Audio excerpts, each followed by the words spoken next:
I'd like to call the August 2nd, 2022 meeting of the Buncombe County Commission to order. Thank you all for being with us this evening. Let's begin our meeting with the Pledge of Allegiance. Please rise and join us in the pledge.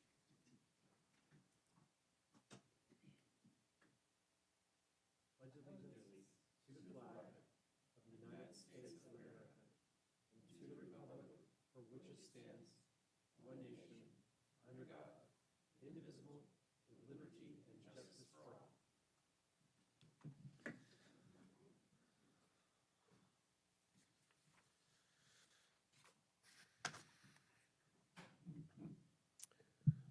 I'd like to read the ethics reminder to the board. In accordance with the Code of Ethics adopted by the board, all county commissioners have a duty and obligation to obey all applicable laws regarding official actions, to uphold the integrity and independence of the office, to avoid impropriety in the exercise of official duties, to faithfully perform the duties of the office, and to conduct the affairs of the governing board in an open and public manner. Is there any item on the agenda the outcome of which would have a direct, substantial, and readily identifiable financial impact for any board member? Does any board member have an interest in any public contract coming before the board today? There being none, all board members have a duty and obligation to vote on all matters that are voted on by the board at this meeting today. Commissioners, are there any questions about any items on the consent agenda? Do any members of the public have any questions about any items on the consent agenda? All right, Commissioners, we do need to add one item to our agenda this evening, which is to vote to appoint a member of the county commissioners to represent us in an upcoming caucus meeting of the North Carolina Association of County Commissioners to select representation for our district from Western North Carolina. So let's add that item to new business. Is there a motion to approve the agenda as published with the inclusion of the county commissioner appointment under new business? So moved. Okay. I also just want to make sure that the published agenda does include the consideration of the resolution on the Klingman's Dome naming issue. It does. Okay, great. All right. All in favor of the motion, please say aye. Aye. Any opposed? Great. All right, we come to public comment. And we have a number of folks who have signed up to address the board during public comment. So each person will get 3 minutes to address the board. When you have about 30 seconds left, there'll be an orange light that comes on, and when your 3 minutes is up, there'll be a red light. And we do ask folks to discontinue your public comments when your 3 minutes is up, because we want to give everyone the same amount of time. And the first person that signed up is Jared Wheatley. And if you didn't sign up and you want to address the board, there'll be an opportunity to do that as well. So we'll ask if anyone else wants to speak. All right, thanks for being with us. Thank you for having me. Today, I am addressing the board about restoring the name Kewohi to the mountain currently known as Klingman's Dome. Last time we met here, I spoke about my personal history and why it's important to me as an individual, which includes the fact that I'm a dual citizen of the Cherokee Nation as well as the United States, and that my family survived the removal along the Trail of Tears to Oklahoma, and my grandfather is a boarding school survivor, which, you know, kind of brought us full circle back to Asheville, me coming home with my family to our ancestral lands. What I'd like to speak on tonight is really the opportunity that's before you to act as leaders. This type of restoring a name to our ancestral language it goes beyond just a signal of importance. It also speaks to recognizing the community that still exists in Western North Carolina and always will. at the Kuala boundary. It also represents an opportunity to help shape a national conversation about the importance of inclusion of Indigenous peoples and Native people. It's not a very common act. It's federally, it's going to go under federal review. And Buncombe County, being the major economic center of Western North Carolina and, you know, a big part of the current economy of what was our ancestral land. It also includes parts of Knox County in Tennessee. You guys have the opportunity to be the first movers and the first to show a strong public support and be incorporated into our application and show the federal government that the neighbors of the Kuala boundary and the Eastern Band of Cherokee Indians are accepted among their community. It's, you know, renaming one mountain to our ancestral name. Why it's kind of important is that that specific peak, it actually allowed us to stay in this region. Without our knowledge of that area and the surrounding area, we may not have been able to actually stay in this land, and maybe this conversation wouldn't even be happening. So the opportunity to rename the mountain and for us to be here speaking about it is kind of vital to our survival of our culture. And for me, it's really, as a citizen of Buncombe County and a small business owner, it's a really cool opportunity to be able to encourage you guys to take that leadership role. Thank you for your time. All right, thank you.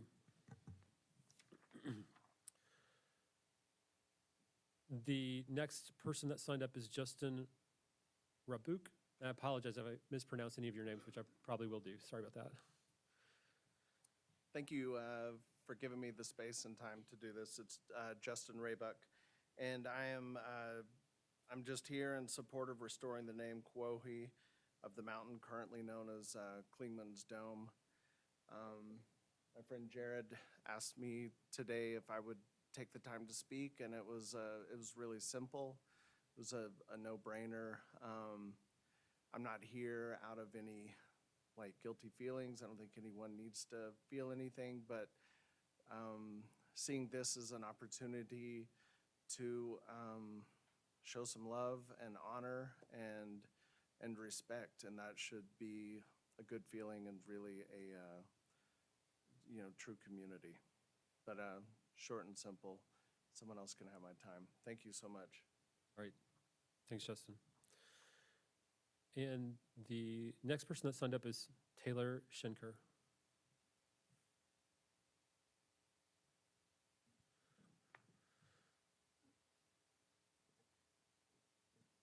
Hello, my name is Taylor Schenker, and I am a Buncombe County resident. Last session, I emailed my public comment to you all prior to the meeting, as I was unable to attend in person, so hopefully you were able to read that. I want to start today by thanking you all for voting unanimously to approve $2 billion and add $500,000 to future reparations budgets with an annual increase of 2%. It is truly the least that we can do to support historically and continually marginalized people in our community, so thank you all for supporting that action and making it a financial priority. Given that you all have now solidified continued financial support for equity in our community, I think it's important that we address where that money is coming from. For example, the millions of dollars being underpaid by owners of high-value homes and underpaid by owners of high-value homes and overpaid by owners of low-value homes through unfair property tax assessment and the ad hoc committee created to address this. I listened to the recording of last week's commission meeting where members of the ad hoc committee presented their work and was deeply bothered by the note that they received sufficient public comment. I personally registered to make a public comment 4 separate times across April, May, and June. Each time the meeting began without public comment, and when I would ask, I was told by meeting facilitators that they would not be accepting public comments. Therefore, the last opportunity for public comment was in April before Joe Minicozy even attempted to present the research that initiated that committee. This is both upsetting and against committee bylaws. It was clear from the beginning that county staff and committee facilitators had made up their mind that there were no inequities in the Buncombe County tax assessment process before this process even started. When I arrived a few minutes early to one meeting, I overheard staff talking about how this committee process had been the biggest waste of money. Committee facilitators often asked leading questions, ignored data and public comment that did not agree with staff opinions, and allowed key staff members to repeatedly interrupt and offer rebuttal in the few instances that opposing facts were presented to this committee. The lack of concern for Buncombe County citizens being negatively impacted by inequitable property tax assessment was and remains abhorrent. The county then hired an unbiased economist, Seneva, to check the equity of the assessment process, but they gave him the same smaller set of clean data that the county uses instead of checking all the data for the whole county the way that Urban 3 did. They also gerrymandered the county into 7 arbitrary neighborhood groups, which diluted most all trends that have been shown in other research. I hope that you will understand that these frustrations are being shared in an effort to inform you of a poor ad hoc committee process and improve property tax assessment in Buncombe County going forward. I hope that you will be able to address these concerns in this and future sessions. Thank you very much. Okay, thanks, Taylor. Anybody else wish to speak to the board? All right, Drew, you can go first, and then we'll get to you next. Great.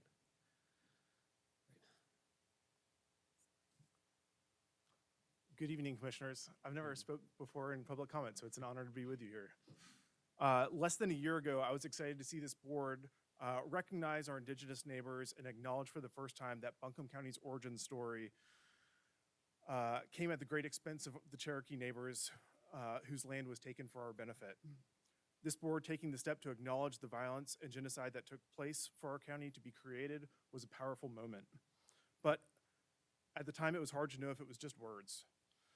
Some of the words that this board used were, "We seek to repair the trauma of past oppression and broken trust, both locally and regionally, by lifting up Indigenous cultures and voices and striving together to build a future of shared hope and promise for all." Today, you have an opportunity to say more than just words and to put action behind those good intentions. Today, you have the opportunity to truly listen to Cherokee leaders and lift up the very culture our previous government leaders attempted to stamp out.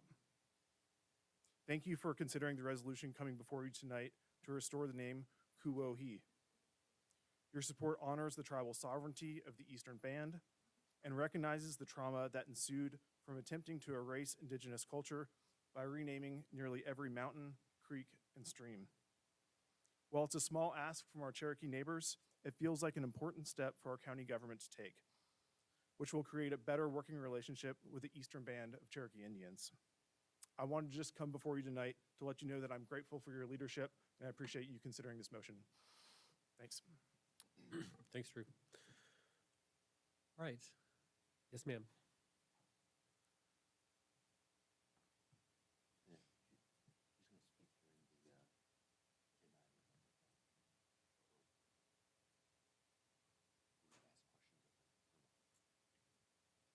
Siya nagada, medical gun dogonoa. And the Wadehi, the ants to go, the Guanasa. Hello everyone, my name is Mary Crow. I live on the Kuala boundary in the Yalla Hill community. And I just want to thank you all for allowing me to come before you today. I would ask the Buncombe County Commissioners to consider the resolution that's before you and humbly ask you to pass it and support us in this effort. My sister Levita just walked in, so I'll be quick with my comments to allow her some time to speak. This past year, Yellowstone National Park changed the name of Doan Mountain to First Peoples Mountain in recognition of the 97 indigenous communities and nations of people that live around and sustain themselves in that area. Here with the Great Smoky Mountains National Park, less than 80 years has it's been established. And one of the things that we had asked our relatives is to consider supporting us, which we have been getting tremendous response and positive support in this.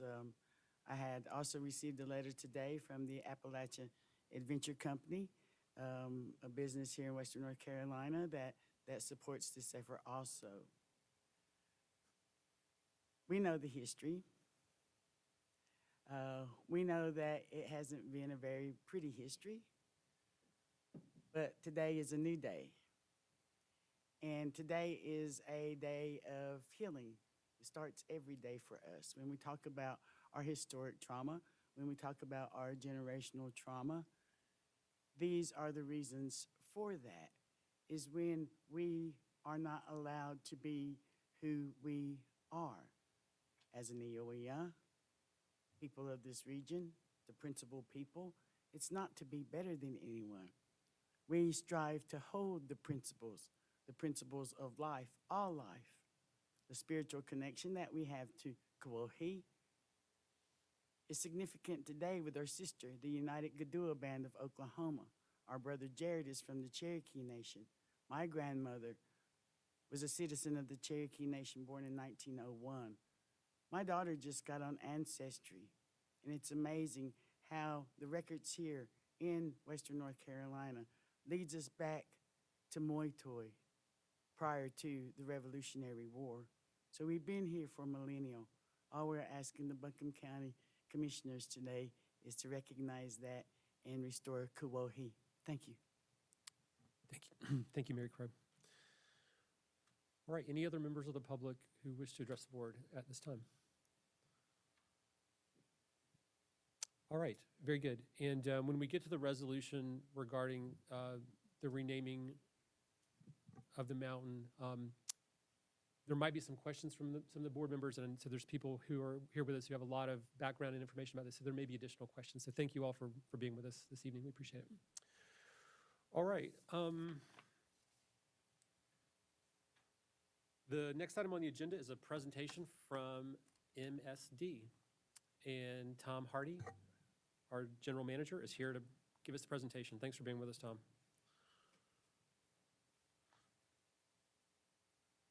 Thank you all. Good afternoon, Commissioners. Thanks for the invitation to come talk about happenings at MSD over the last 12 months or so. Just for those who are not familiar with MSD, I'm going to go quick background, give you sort of the background on MSD. We were formed in 62 by a state statute to be a special district. Between 62 and 89, we built the large interceptors and a 25 million gallon a day treatment plant in Woodfin. In 1990, all the local governments dedicated their collection systems to MSD for ownership and maintenance. These are the 15 separate sewer systems that came together in 1990, the 5 municipalities and the 10 special districts. Most recently, it came askance there, Cane Creek came on board in July 2020. That's supposed to be northern Henderson County, there in the dark green. And just imagine that flipped directly up. Our current board of directors is 14 members, 3 from the city of Asheville, 3 from Buncombe County, 2 from Henderson County, and 1 from each of the municipalities.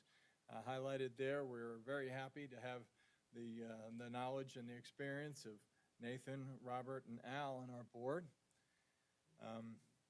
MSD collection system overview, we serve about 200,000 people, have 1,100 miles of sewer lines, 263 square mile service area, and 40 pump stations.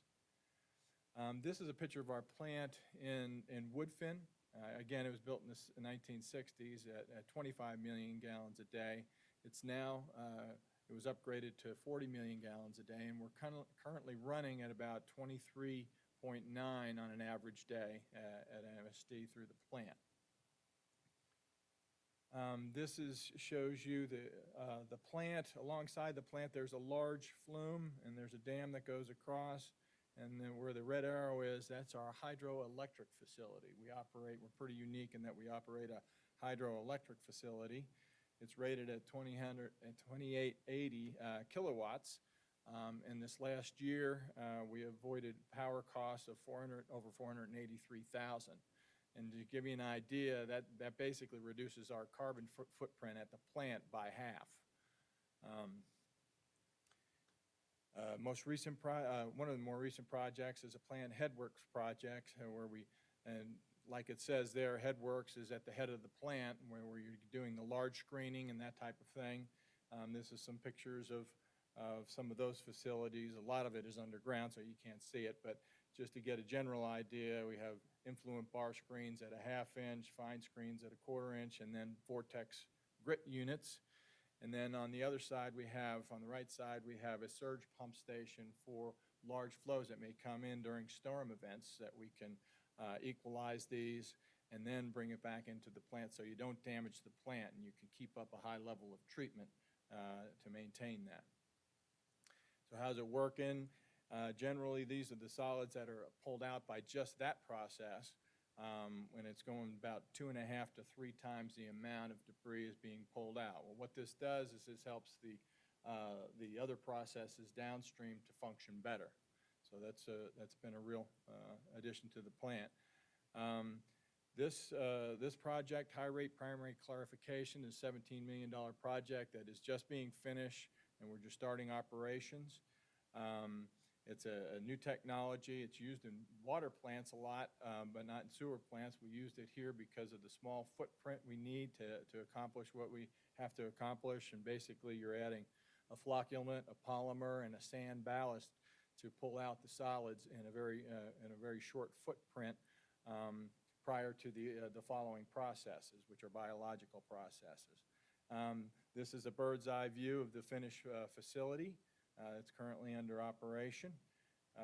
These are some of the components in that facility. To the top left, those are the units that separate the sand. We recycle the sand after being used as a ballast to pull things out. You recycle the sand and use it again, and these hydrocyclones pull it apart, and we can reuse the sand for that treatment. Collection system. Over the last 12 months, we've been cleaning, preventative maintenance cleaning of over 874,000 feet of sewer main, and we've constructed 21,000 feet of new sewer lines to replace our aging system. Most of the construction we have to do is called dig and replace, a conventional construction where you have to dig up the line. A lot of times they're in the middle of the street, so you got to dig up the lines and put in new lines and then repair the street. Well, that gets quite disruptive and cumbersome, and in this last fiscal year, and expensive. And the last fiscal year, we spent over $1.5 million just on paving restoration, not on sewer-related facilities, but on paving restoration, where we have to do the trench and then do an overlay. So generally, we leave it in a much better situation than when we found it, but it is a major cost of ours.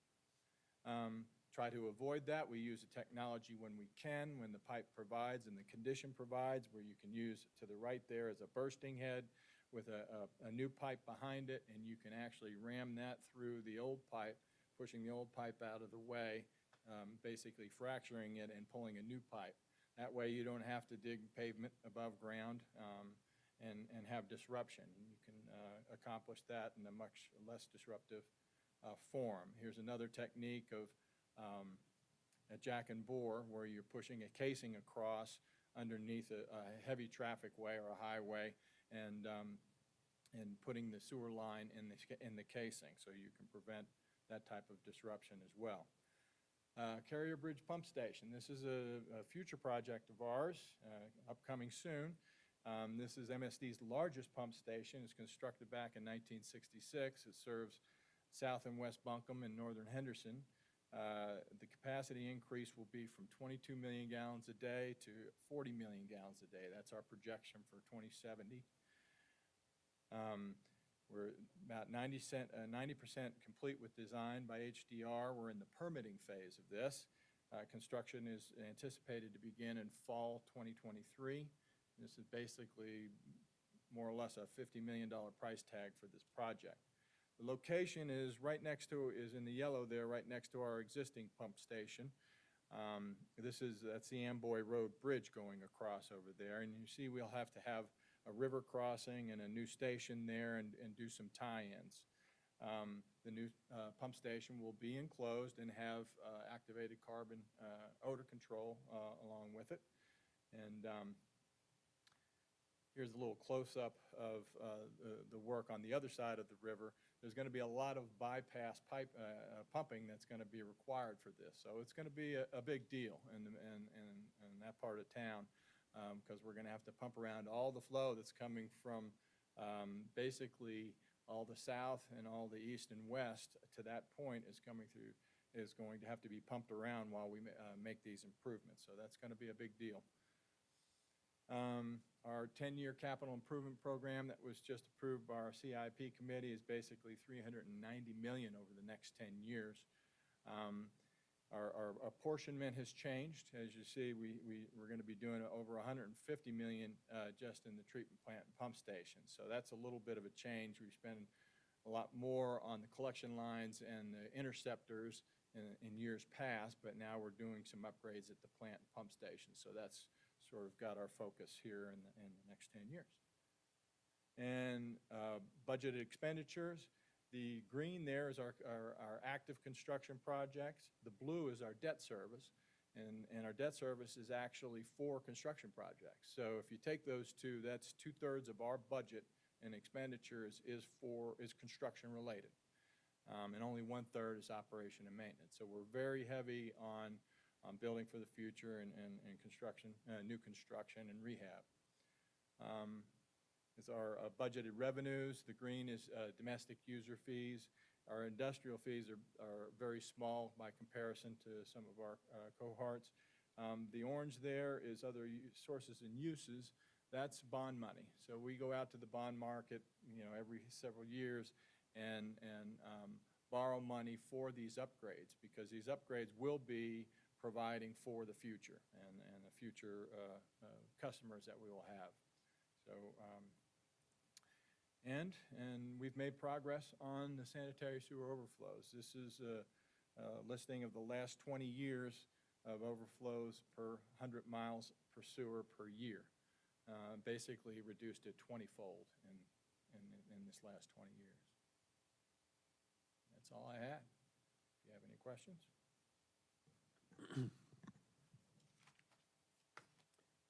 Thanks, Tom.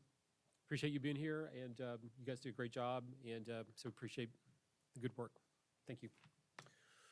All right.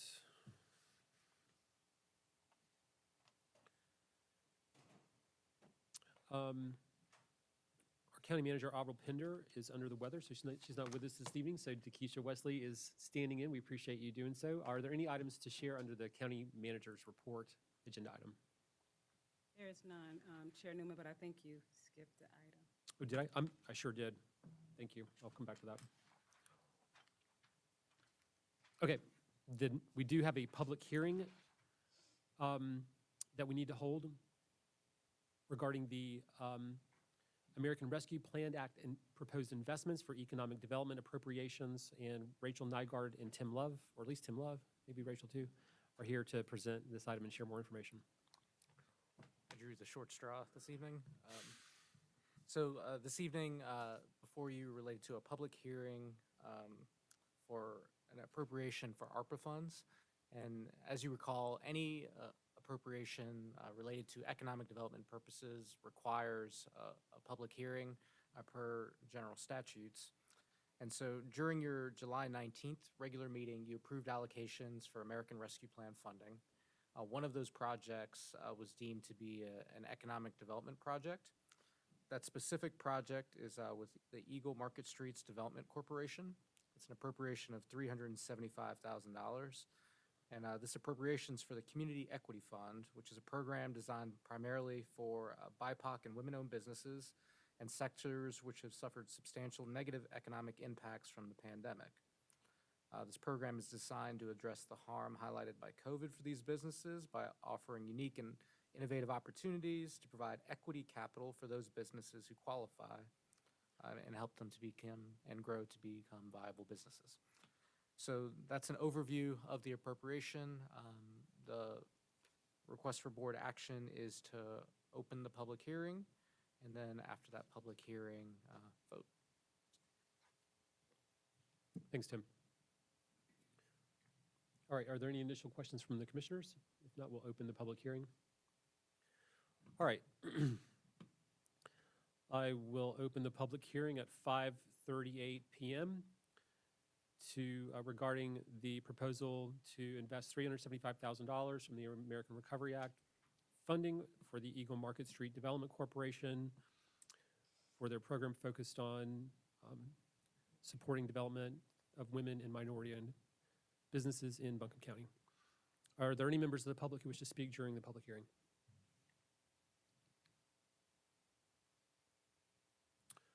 All right, I will close the public hearing at 5:39 PM. Commissioners, any questions, or is there a motion to support the appropriation?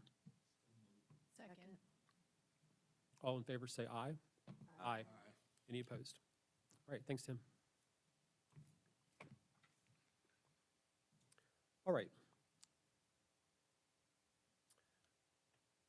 There are no items under old business, so we come to new business. And first, let's take care of that item that we added regarding the appointment of a commissioner to represent Buncombe County at the North Carolina Association of County Commissioners Western North Carolina Caucus meeting. That will be coming up. It's a virtual meeting where elected officials from Western North Carolina select someone from the region to represent us at some state meetings. I think. I've never done it before. I just got the email about it. So, but we need to vote to appoint a member. Are there any nominations? I nominate Vice Chair Edwards. Second. All in favor, please say aye. Aye. Any opposed? All right. Commissioner Edwards, thank you for serving on this, and we appreciate it very much. Pleasure. Okay. The next item is approval of the annual property tax settlement for fiscal year 2022 and order of collection to tax collector for the current fiscal year. And Jennifer Pike, the county tax collector, will present this item. Thank you, Chairman Newman. Good afternoon, members of the board. So I'm with you this afternoon because we've stepped into the next fiscal year. So I have two items. The annual settlement for the fiscal year we just finished, fiscal 2022, and the order of collection for the current fiscal year, fiscal 2023. The annual settlement requires approval and includes a few pieces. Summary of the net levy and collections for Buncombe County and the jurisdictions and districts we bill and collect on behalf of. The property taxes that are billed and collected by the North Carolina Department of Motor Vehicles for registered motor vehicles. A list of unpaid fiscal year 2022 property taxes, and a list of taxpayers who've been found to be insolvent. That's uncollectible personal property taxes. Some reasons for that could be we can't locate the property, the business has closed, we can't locate the owner. Those are some of the examples for insolvents. So a few statistics for fiscal 2022. The Buncombe County regular property collection rate at June 30 was 99.76% collected. The net levy at June 30 was $222,457,138.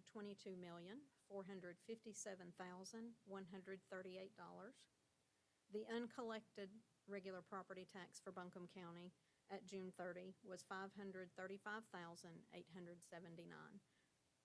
For a comparison of June 30, 2021, we were 99.66% collected regular property tax with an uncollected amount of $688,426.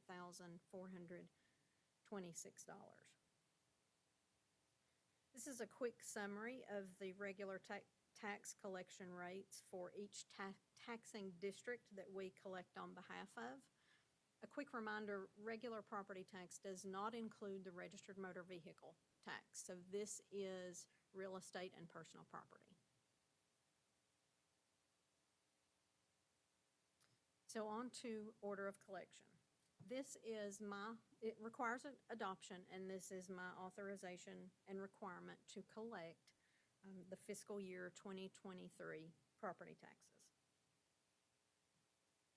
So my requested actions of you this evening are approval of the fiscal year 2022 annual settlement and the adoption of the order of collection for fiscal year 2023. I'm also happy to answer any questions you may have.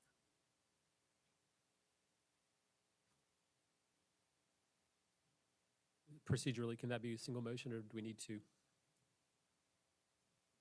can be a single motion if you just reference both actions. I'll make a motion to approve the fiscal year 2022 annual settlement and as well as the adoption of the order of collection for fiscal year 2023. Second. Further discussion? All in favor say aye. Aye. Any opposed? All right, thanks, Jennifer. Thank you. All right, next up is consideration of a budget amendment for reissuance of AA 543 epidemiology laboratory capacity enhanced detection. And John Hudson, our budget director, is here to present this item, as well as a couple of other budget amendments after this one. That's a tongue twister, but I was asked to spell out all our acronyms. So for this one, the state is issuing the balance of $1,233,156 of this agreement addendum to be expended in fiscal year '23. These dollars support prevention and response to coronavirus and will be used to support a temporary nurse and 2 temporary administrative positions, as well as other contracted services and the remainder of the mobile health and human services unit.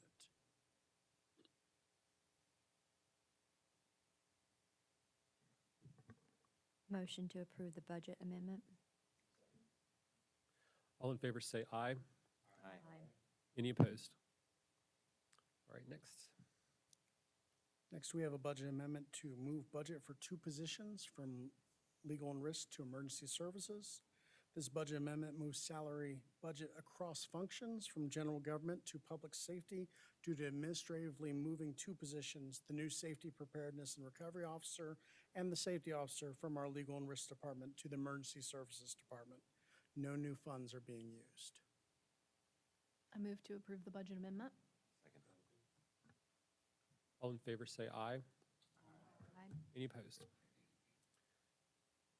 All right. And we have a budget amendment for the Low-Income Household Water Assistance Program. This is continued funding of the Low-Income Water Assistance Program, which we discussed back in January. It was not initially funded for fiscal year '23, but it is now funded for the entirety of fiscal year '23, partially through ARPA funding. This program provides continuity for water service by paying water and wastewater providers. Motion to approve the budget amendment. Second. All in favor say aye. Aye. Anyone opposed? Thank you, John. Thank you. Commissioners, we come to consideration of a resolution in support of the efforts of the Tribal Council of the Eastern Band of Cherokee Indians to restore the name of Kauai to the mountain presently known as Clingman's Dome. And we had discussion about this proposal at our county commissioner meeting 2 weeks ago. And so it's back on our agenda this evening for further discussion and consideration. And I'm going to turn it over to Commissioner Sloan, who originally requested that the commissioners take up consideration of the proposal.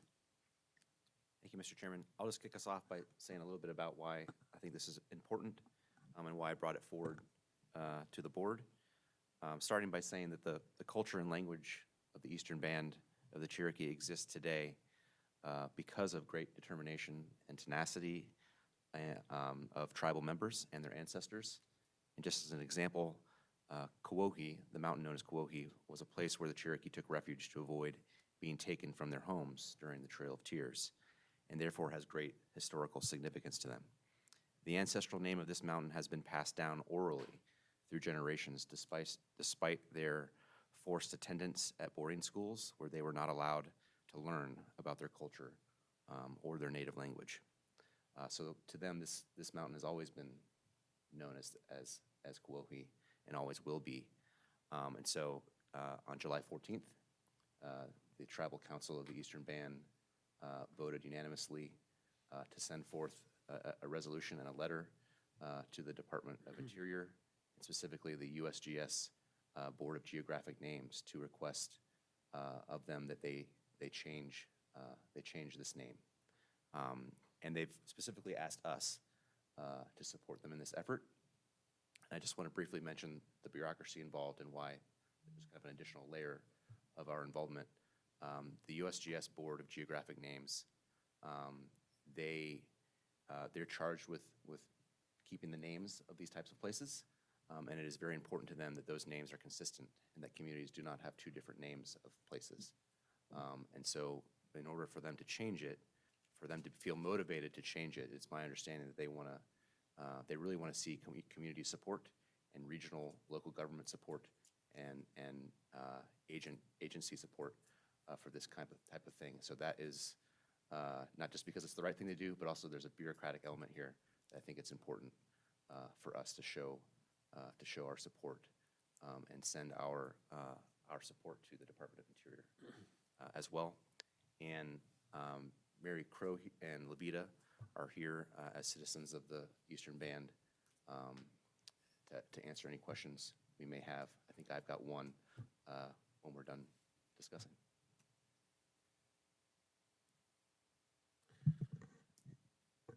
All right, thank you, Commissioner Sloan. Any questions or comments from other commissioners at this time?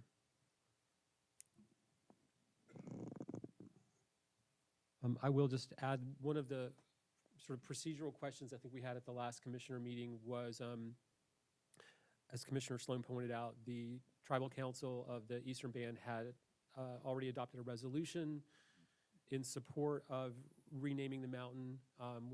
We knew that at the time of the previous commissioner meeting, but it had been pretty recent, so we wanted to find out a little bit of additional information about that process and also to specifically ask whether the Tribal Council would be supportive of other local governments in the region adopting resolutions aligned with the Tribal Council resolution. So I did send an email to Principal Chief Richard Sneed to let him know that we were having consideration of a resolution and discussion about it, and that we would appreciate any guidance and feedback.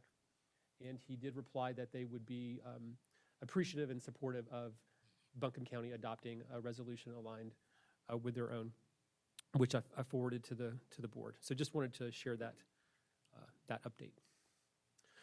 Other questions at this time?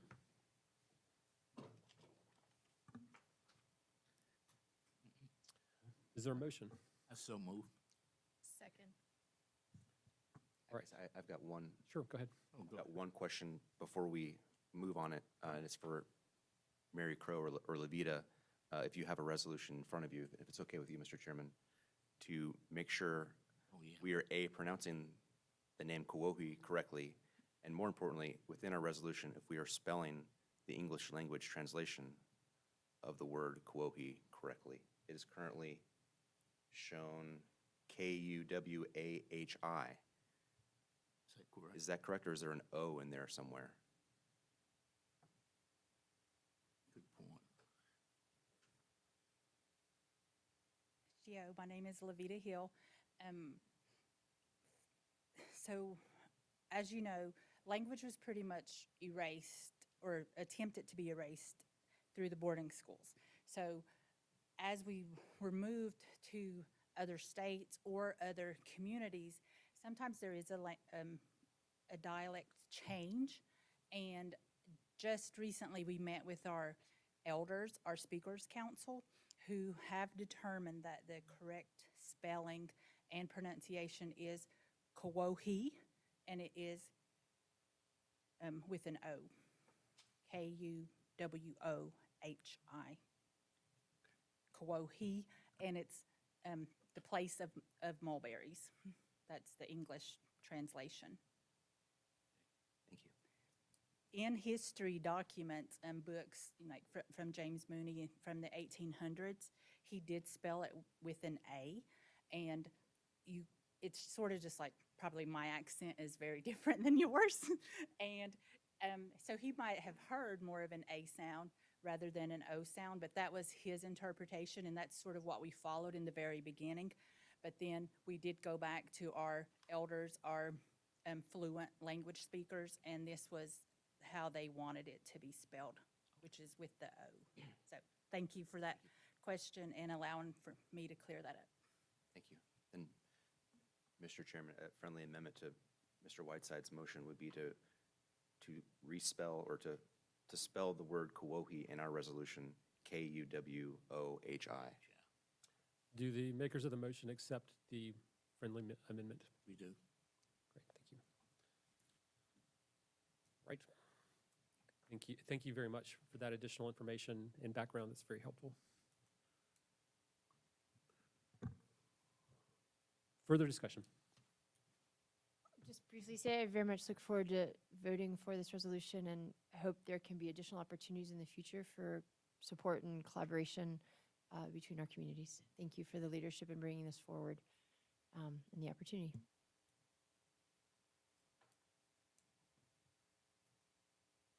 All in favor of the resolution, please say aye. Aye. Any opposed? All right, and we appreciate everyone who came out this evening to address this, and especially for those folks who came from outside Buncombe County to speak to us as well. Thank you very much. Appreciate you. And if there's anything else that we can do as this process moves forward, please keep us updated as it goes along, and we're happy to support however we can. All right, thank you.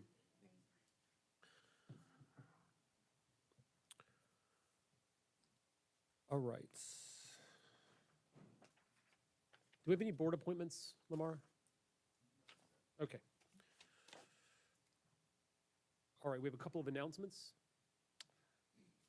On August 16th at 3 p.m., the county commissioners will hold their briefing meeting at 200 College Street, room 326 in downtown Asheville. On August 16th at 5 p.m., the commissioners will hold their regular meeting at 200 College Street, room 326 in downtown Asheville. We do have a need for a closed session to address a couple of different items. Mr. Free, would you explain what they are?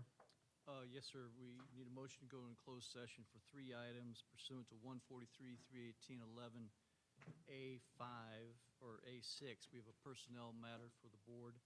Under A5, we have a potential real estate transaction to consider. And under A3, a legal matter to discuss with attorneys employed by the county. We just anticipate direction from the board. Thank you. Is there a motion to go into closed session? All in favor say aye. Aye. Any opposed? And we do not anticipate taking any action once the closed session is over. The commissioners will simply adjourn the meeting. We're in closed session.